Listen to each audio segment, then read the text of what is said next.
Podcast. We have a special guest from the UK, Steve Furlong. He is an internationally renowned psychic, and he is coming on tonight, and we'll talk to him a little bit about what he does and what's happening over there in the UK. And yeah, we'll bring him on in a few minutes, but I just want to go over a few things first of all with you guys.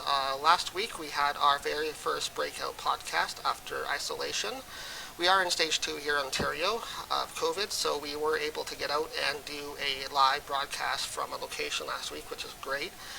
We got to do that at the Lucas House down in Milton, Ontario. So we were down there last Saturday. That broadcast is still posted up on our Facebook and social media on YouTube, so if you want to go and check out what happened during our first post-isolation podcast, that was done last weekend down in Milton at the Lucas House. It is still available for you guys to check out. Other thing we'd like to mention to you guys is we have launched a brand new website for HauntingLIVEpodcast.com. So we'd like you guys to, if you get a chance, go check out the brand new website. It is full of new features like streaming social media feeds from Facebook to Twitter to our YouTube account. You can go directly to our YouTube from there. You can also go and purchase tickets directly from our event page for our public events that are coming up. And our next public event is actually coming up in November. Those tickets are still on sale as well. That event is going to be held at the Queen's Inn in Stratford, Ontario, so that's worth checking out as well. That was a postponed event from this past spring that we were supposed to hold it. So thanks very much, though, everybody, for tuning in. You joined us on a great night here on HauntingLIVEpodcast.com. We have a very special guest all the way from the UK coming on in a few moments. His name is Steve Furlong. He is an internationally recognized medium. He's appeared on many TV shows such as My Psychic Life, Ghost Dimensions, and also Is Anybody There? So we'll talk to him sort of about what he does. He also is a tutor and teaches mediumship at Feathers over there in the UK. So we'll talk to him about what he does over there at Feathers and some other things that's going on, what he's been up to since lockdown began, because they've been in lockdown as well over there. So we're just going to talk to him in a minute. But thanks very much, guys, for tuning in. Hopefully things will go smoothly tonight. We did check a bunch of our audio issues that we had the last little while, so we did look into those issues, just so you guys are aware. We tried to figure out what was going on. We did end up contacting our network provider, which is Rogers, and we were talking to the tech there and finding out what happened. And basically he said we did have a low signal coming into our feed, so into our connection, and that was causing part of the problem. So he gave us a solution for that, so we're hoping we have a faster, more solid connection now, just in general, for the internet. And also we got a brand new camera and some other things here that hopefully will make things a bit better for the broadcast overall. So we want you guys to have a better experience and improve things as we go with Haunting Live Podcast here tonight. So thanks very much for tuning in, guys. With that, let's give our guest a call. His name is Steve Furlong, and he's waiting patiently over there in the UK, so let's see if we can get a hold of him here. Just give me one moment. There we go. Can you hear me okay, Steve? I can hear you fine, Jack. Can you hear me? Yeah, I can hear you fine, just fine. Excellent. Great. Thanks for joining us here. Yes, all the way over in the UK. How are things going over there tonight? Not too bad. We've had some funny changeable weather the last few days, from 33 degrees 1 minute to throwing it down with rain the next. So we don't have to wear a coat or a t-shirt. So, but apart from that, everything seems to be getting back to normal slowly. That's great. There's still lots of restrictions here, but we're getting there slowly. Yeah, same with us here too. On our side, we're slowly moving out of things. I don't know what stages you guys are in over there, but we're into stage 2 here in Ontario. So things are slowly starting to open up a bit more, but same as you with restrictions and stuff like that. So it's a whole new thing to get used to over here too. So yeah, I think the shops are all due to open, or the majority are due to open about July the 4th here. There's certain businesses are open, but I think it'll be quite a while before everything gets back to absolutely normal. Yeah. the risk of a second peak, as they call it. So Right, exactly. We don't want that here either, so I think everybody's just being extra cautious and just seeing how things go and working with the new normal, as they say. So yeah, I think the sensible thing, just to take as many precautions as you can and be as careful as possible, isn't it? yeah, It's the safest thing to do. Be safe. yeah, it's just like any other disease or anything out there. You just have to be careful and take precautions with everything. So Yeah, lessen the risk to as low as possible. That's the ideal, isn't it? Really, yeah, there's no more you can do if you lessen the risk to yourself. What else can you do? yeah, precisely, yeah. Well, thank you very much for taking your time out with us here, and Thank you for great chatting inviting me. with you. So we introduced you as a internationally recognized medium, so you do mediumship over there. We know you do a lot of spiritual type work. Um, what was your first psychic experience that you had over there? The first time I realised I could connect with spirit I was very young, actually. The first experience, I was about 7 years old, and I was quite ill. I used to be quite susceptible to tonsillitis when I was younger, and I had a really bad dose of septic tonsillitis and a really high temperature. And whilst I was very poorly in bed, a gentleman appeared at the end of the bed, which frightened me a little bit, but I was still quite out of it with the fever. So, and all he said to me was, "Don't worry, son, we'll look after you." And then he was gone. And I repeated what had happened to my mum, and of course, mum thought I was just hallucinating because of the fever at the time. But a few months later, my auntie showed us pictures. Now, I'd never seen the photographs of my great grandfather because there's a disconnection in the family some years before I was born. So I'd never seen any photographs, and she brought some photographs out and showed me was showing the family the photographs, and there was this guy, and I said, "Oh, that's the man that appeared in my bedroom," and it was my great grandfather, my paternal great grandfather, who just come to tell me that everything was going to be okay. But it's through the years, there's other things that popped up. As a child, I used to see auras around plants, and when we used to go to my grandmother and grandfather's, it used to be like a weekend treat. We'd stay at their house on a Saturday evening, and we'd sit down to watch TV, and to make it as comfy as possible, the lights would go out, the curtains would be shut, and it'd be black in the room, and I used to see the glow around plants. Now, of course, as a kid, you don't realise that not everybody can see it, so I just assumed that was a normal thing, until I mentioned it to my older sister, who said, "Don't be stupid, plants don't glow in the dark." But I could quite clearly see the aura all around the outside of the plant. So then, of course, I didn't mention that again for a few years. And then over the years, different situations have popped up where I've been aware of things. But then I had a bad car accident when I was 18. And according to what I was told afterwards, that I died 3 times, and they brought me back in the hospital. And at that point, I saw a person who I believe came to make sure that I didn't cross over and brought me back. And I think it was at that point where everything sort of switched on and became very, very clear. The communication became much clearer, the connection with things and the connection with energy became much clearer. And it took a while, though, to develop that. Until eventually I came across Jackie, and I was a bit lost I'd done some work as a medium, done readings and stuff like that before, but when I was looking for some direction, and it's quite peculiar actually, because I was looking for something completely different on the internet. Now this is in the days of an old 386 computer as well, so it was a very slow search on the internet. And I searched something out, and it just came up, and it said medium opens premises in Barnton, Northwich, and I thought, well, that's near here. So I phoned up to see if they were doing development classes, and Jackie said, "Oh, that's funny. We start our first one on Thursday. What about then?" So I went along to the development class there because I said I wanted to start right from scratch again and and learn right from the beginning. And that's what we did. And I've been at Feathers ever since. And that was a long time ago. Yeah. So how many years have you been there now total then?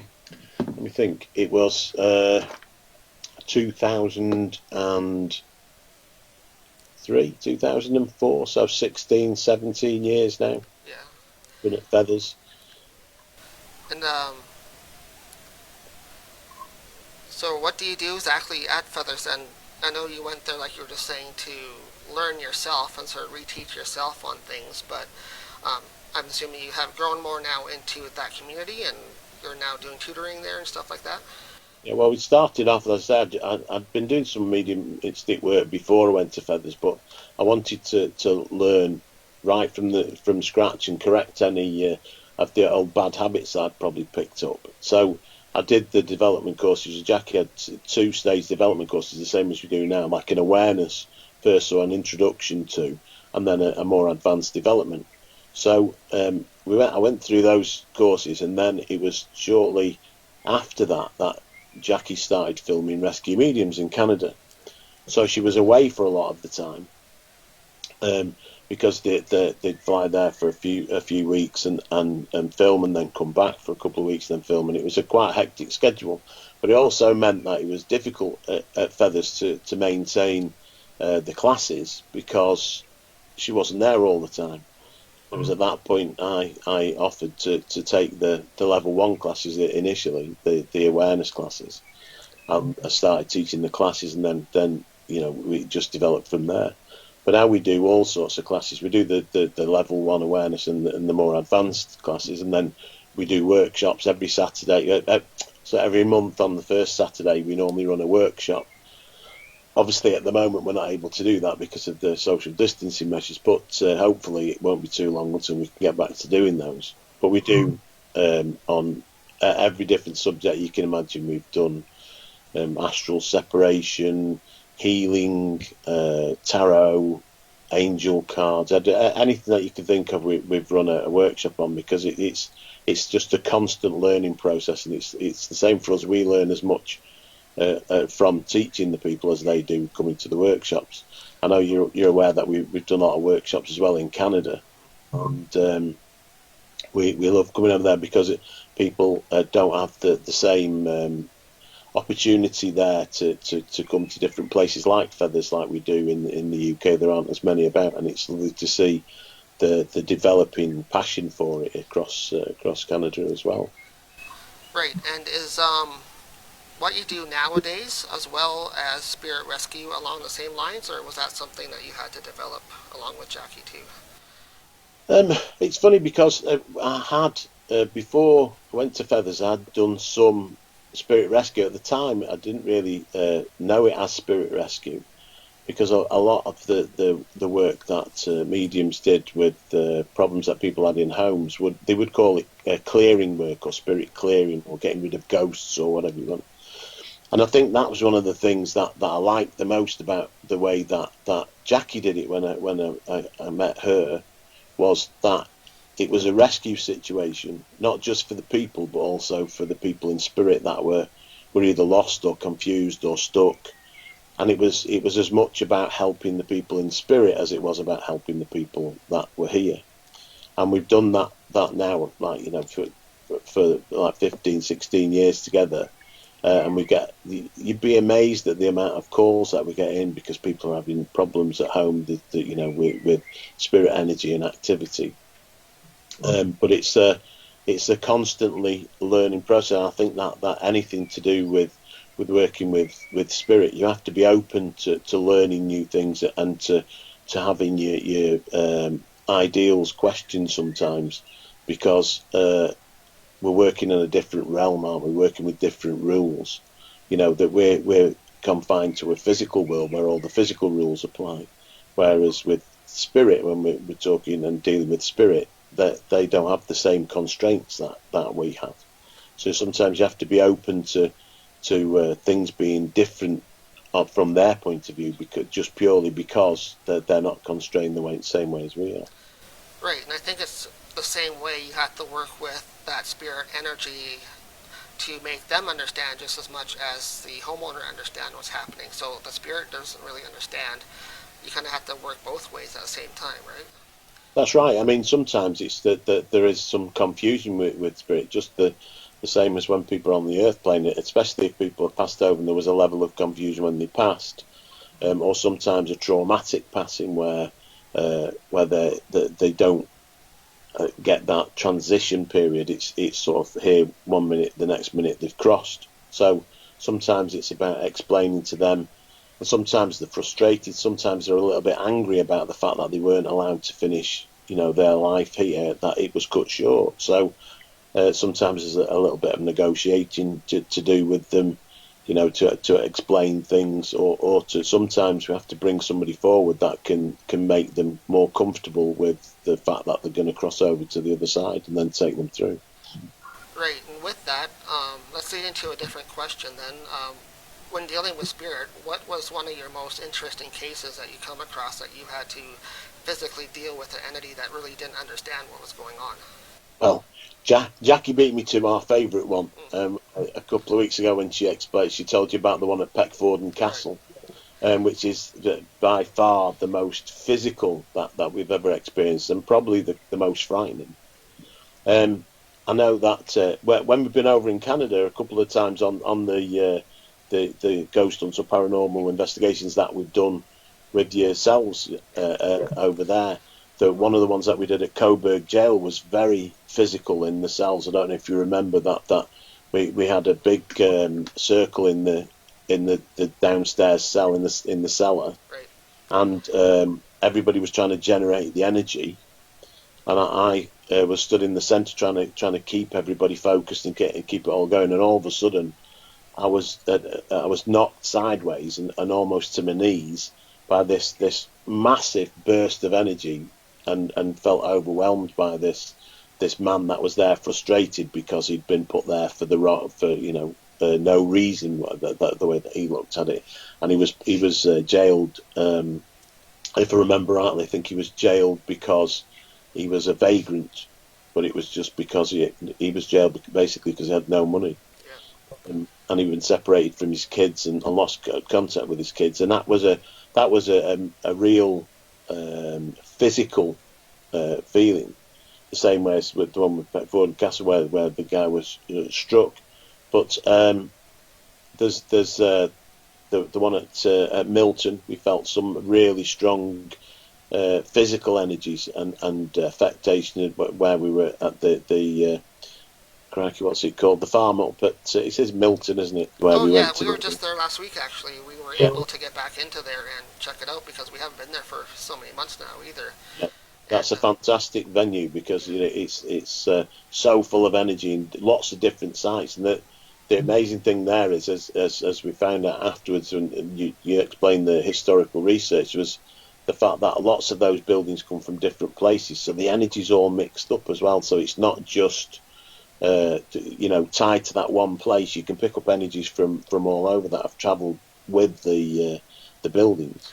Yeah, the one main house that we do there is called the Lucas House, and that's the one that we showed you guys. And that house is from the 1840 time period, so it came from the Burlington area first of all, and then was moved to that location, so all that energy came with it. And even that house, there's one part of the house that's older than the original house, so they don't know how old the first part of the house is. Yeah. It could be way older. And then the rest of it's built onto it, so that could hold a lot of more energy to it too. Yeah, we as well. We do Spain. We used to go every year to Spain. We haven't been for a couple of years now because of other commitments. But we've had some nice, strong experiences in Spain as well. We did. There was a local council building that wasn't used at all. And one of the local people asked us, would we go in and see why the energy felt so heavy and so bad in there? And we went in and investigated, and we came across the fact that there was used to be a schoolroom. Now there's nothing there to show it was a school. It's just an open Spanish type villa place.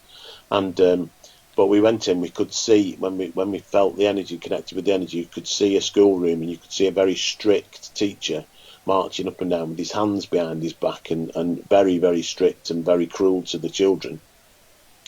And we also experienced that some of the children he would go too far with and kill them, and then to dispose of the bodies he would drop them down an old well.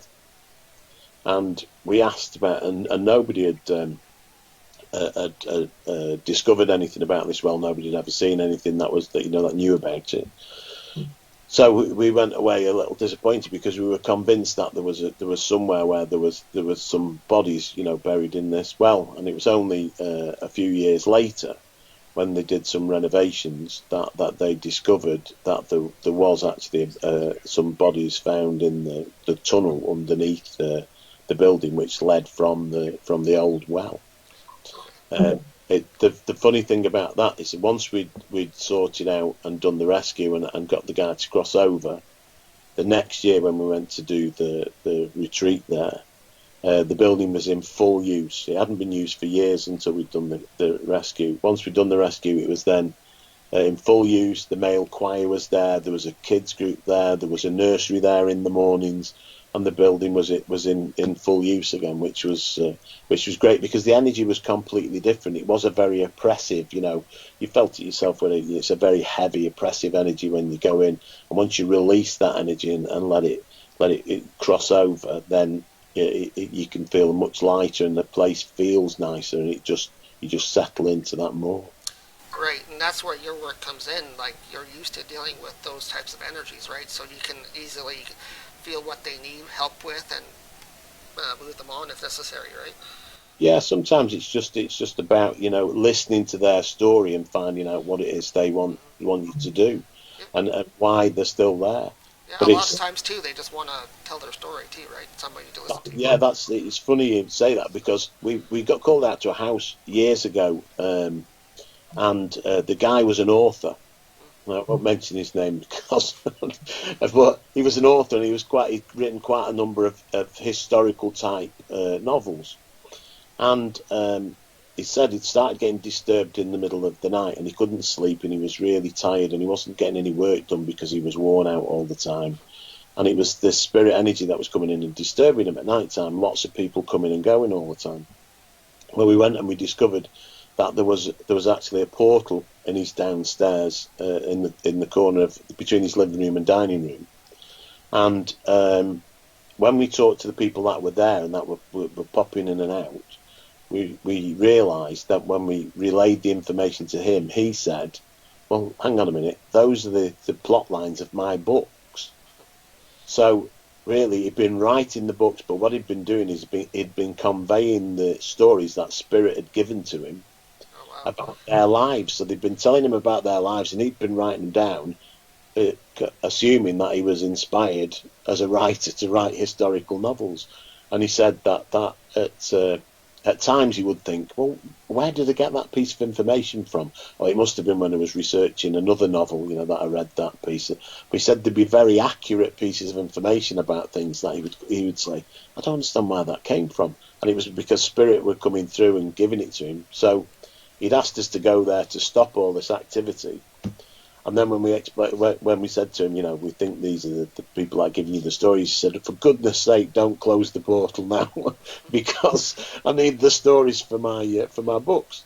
So what we had to do is we had to negotiate with the Spirit to say, well, only during the hours of daytime can you come through and communicate with him. At night time, because he's a physical being, he needs his rest. So only come through up until a certain time, and then after that, there was somebody that stood on the portal and refused to allow people in and out then after that.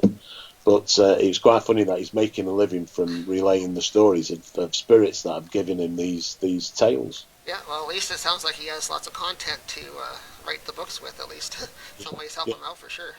He was a little panicky when we said, well, we can close the portal for you. He said, no, I need to make a living. Leave it open. Yeah. Okay. Let's move on to the next one here now then. Speaking of, you were talking earlier that you've been to Canada before. We know you guys come over here to do the retreats and the workshops. Are there any plans on returning once restrictions are lifted? Well, it's a weird situation really, because last year we didn't come last year because Jackie's daughter got married, Marie, and that was right in the time frame where we normally come over. So we said, well, we won't go this year, but we'll go next year. And then things just sort of materialised, that put things in the way, and then it was delayed, and then we couldn't organise it. And then by the time anything had been sort of sorted out, it was too late really to organise. So we said, right, well, we'll have to leave it for this year. Now we realise, obviously, that spirit manipulated it so that we didn't book workshops and retreats for this year, because it would never have happened anyway. So they put obstacles in our way so that it wouldn't happen. But hopefully, I mean, obviously we can't see what's going to be happening next spring, but obviously we'd like to come back as soon as possible, and if that's next year, then that's great. If not, then it'll have to be the following year. I mean, it's all down to the rules at the minute, isn't it? Yes. Because I know with here at the moment, I don't know whether it's the same in Canada, but here, if you fly into the country, you're supposed to quarantine for 14 days. So another 14 days after doing a trip. Obviously, both Jackie and I have jobs to do as well, so that makes it difficult. And if it's the same in Canada, we can't get there, quarantine for 14 days before we start the workshops. It just wouldn't be viable. But hopefully we'll be there. Yeah, it's a little different with international travel, I think, because, like, say, if we were to fly somewhere locally in Ontario or Canada, I think it's okay to still fly. But yeah, I think if you do fly internationally, you do have to quarantine still here as well. So. Yeah, I mean, the other thing, the worry is obviously sharing a plane with 500 or 600 other people, and the air's being circulated round. It's not an option that I'd like to take at the moment, because I have a bit of a compromised immune system from years ago, getting bitten by a spider. So, but it's something that we'd have to be very careful about. Yeah. So, well, hopefully we'll see you guys shortly over here. We miss you, and we want you guys back in Canada whenever it's available, obviously. At some point. You can't get rid of us that easy. Nope. We got lots of places for you guys to check out here in Canada, too. So we have a couple ideas in mind, too, for you. So. Yeah, well, if it was as good as the last one at Milton, we really enjoyed that one. It was a spectacular venue, and so spread out as well, which was fabulous. It meant that the groups could really, do the thing in the different areas without, overlapping or disturbing each other, which is always great. That's one of the problems that we have with some of the premises that we do here, is that some of them are quite small, so you're either limited to the number of people that you can take with you and do it effectively, or sometimes you get the noise carrying through from one area to another, which makes it difficult if you're trying to do a seance, or you're trying to do some sort of a psychic experiment where it really needs to be quiet. So there's a fabulous place called Stanley Palace in Chester, and I think it's one of the oldest buildings that's left in Chester, and it's a fantastic venue to do, but it's very open, because it's a hall type place, so the downstairs is very open and the upstairs is very open, so the noise really carries. So unfortunately, you're limited to the number of people that you can do. And these days, with as you know yourself, with doing any paranormal investigation or ghost hunt these days, all the properties that you want to do have all clicked on to the fact that they can charge big money for the venues. So some of them over here now, you're looking at just for a one night venue, £600 or £700. So $1,200 or $1,300 just in to use the property for the evening. So it makes it expensive for everybody then. So right, then you have to change your account, your bookings account accordingly, rather, and make sure that you're covered as well for that too. Get really expensive. Yeah. Let's switch a little topic here. We won't keep you too much longer here. I just want to ask you one more thing, basically. Aside from doing your mediumship and your classes and stuff like that over there at Feathers, you've also been known to be on a few TV shows in the past too. Yourself. We've done quite a bit of filming. We've done some pilots for different programs. We've got one that's just in the middle of an edit at the moment that we've done, which is called "Is There Anybody There?" And that's an investigative show. we did actually film it a while ago, but it's now just being edited together to be a pilot episode. We've got we did My Psychic Life on Channel 4. We were hoping that would go on to more, but unfortunately that didn't get taken up. We've done Ghost Dimensions. We did an episode of that with them in the Plaza Bingo Hall, which is a fabulous venue just near to Feathers.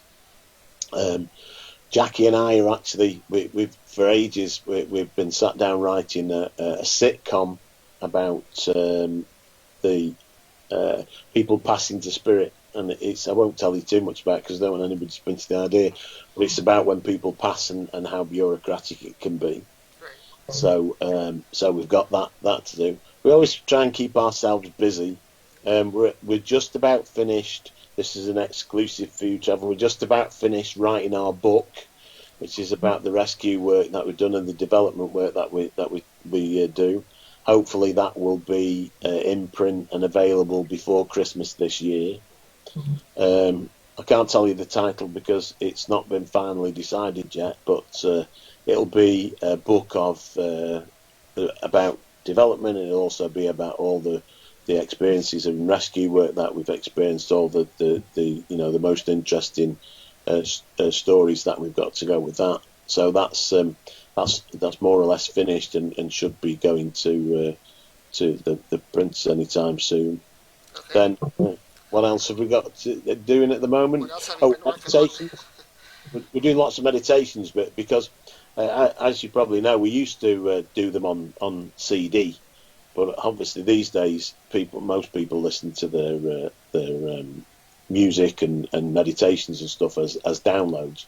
So it's taken a while to find a facility to be able to use so that we can do the meditations. But they should be done by the end of July, and then the content should go up on the website on a regular basis. So there should be a few meditations every month. Yeah, ongoing onto Feathers until we've uploaded all the ones that we've been given by Spirit so far. But that should be there should be plenty there for people to be going on with to be able to listen and meditate to. We've been asked for a long time to do them, but the CD thing just became unfeasible with the cost of it, and lots of people obviously, I myself I haven't got a CD player anymore. Yeah. It's just it's not something people use, but the download, you can listen to them on your phone, you can listen to them on your computer, you can listen to them in your car, whatever. So it's then it's available wherever you are then as well, isn't it? Rather than carrying a CD player about with you. Well, that sounds great. Definitely look forward to when that comes out. I'm sure we'll get our copy as well, and we can check out your new book. Let us know when that comes. I'll gladly have you back on to promote that too. So. We'll definitely have you back on. It's taken a long time. Jackie will say it's probably my fault it's taken a long time because I'm a bit slow at doing my bits. Right. So she has to give me a nudge every now and again and say, have you done that bit? Have you written your bit? Because what we do is we collate them together. We both our memories of certain situations, and then we put them together so that we're from both of our points of view. But it's interesting. It's a long, drawn out concept. To a book together. It's a long process, but hopefully that people will enjoy it because it is the sort of the inside scoop on the rescue work that we do and the experiences that we've had and the connections that we've had with Spirit in lots of different types of places, from castles to like tide cottages like Jackie mentioned when she was on, to jails like we've done it in Canada, and but even down to everyday normal houses, that we find Spirit everywhere. Yeah, sort of like rescue mediums, but just in book format. So, but definitely looking forward to it. Instead of being the show with the two ladies, unfortunately, you've got me as one of the mediums. So that's a bonus then. Yeah, that's the placement. Definitely bonus then that way. Well, thanks very much, Steve, for tuning in and coming in on HauntingLIVE podcast here. Hopefully things worked much better than before. And we'll continue to improve our broadcasting capabilities here. And we know it's a long way to the UK, and we appreciate you taking time out and staying up this late and helping us out today. So, anytime. Thanks very much. I've enjoyed our chat, and we hope to see you soon. Hopefully next year. Yeah, look forward to that. Keep us posted, and we'll let people over here know as soon as we do. So, okay, have a good night, Steve. Thanks very much. Thanks. Okay, bye-bye. And that was our special guest for today on Haunting Live Podcast, number 14. Thanks, guys, for tuning in. Hope you enjoyed our podcast with Steve Furlong. He's an internationally recognized medium over there in the UK. Last time we had some issues broadcasting that far, but this time I think things worked fairly well, so hopefully things work better. And you enjoyed this podcast tonight. If you had any questions during interviews like that, normally we don't take online live questions because we just like to get the interview done and get that posted as fast as possible without too much interruption. But if you have any questions for us, we can always pass those on to whoever the guest is later on after the podcast is over. So feel free to message us in chat or privately through HauntingLivePodcast.com or Facebook or anywhere else. So yeah, next week, guys, don't forget to tune in. We are still continuing. We have a few more guests booked up still, so next couple of weeks, feel free to watch on Saturdays. We'll be back to our regular time next week, which is 8 o'clock p.m. Eastern Standard Time here on Haunting Live Podcast, with a very special guest, one of our close friends from Stratford, Ontario, Star. She is also a medium. We've worked with her a couple times in the past recently, and want to have her as a guest on and find out what she's all about, what she does for her mediumship abilities. And yeah, so Star from Stratford will be joining us next week on Saturday at 8 o'clock right here on Haunting Live Podcast. Thanks very much, guys. We won't keep it too much longer. We just had a wonderful interview with Steve Furlong. I think it went really well. And thanks him again for coming on and taking time out of his schedule to join us here today on Haunting Live. But for sure, guys, check out our brand new website. So we'll just let you guys know again, we do have a brand new website posted up on HauntingLivePodcast.com, or our old address still works as well, ogpsfilming.ca. We have brand new features like Facebook feeds, Twitter feeds, our YouTube channels on there. And you can also buy tickets directly to our upcoming events through our Eventbrite page, also on our website now. So those are some great new features to check out as well. Please check that out and click the Join Our Mailing List button as well on the main page. Just scroll down past the feeds. It's right in the middle of the page there. And please try to join up with our mailing list, because if you do, you will get advance notification of guests that are coming up on the show. You will get special advance notice of any public events that are taking place, like ghost hunts, stuff like that. So we're trying to get more and more people on the email list so we can start sending some emails out to you guys. And you will get first notice before anything is posted to social media about any events or upcoming guests. So please do that. Go check out our website, HauntingLivePodcast.com. And just one more quick announcement before we do leave.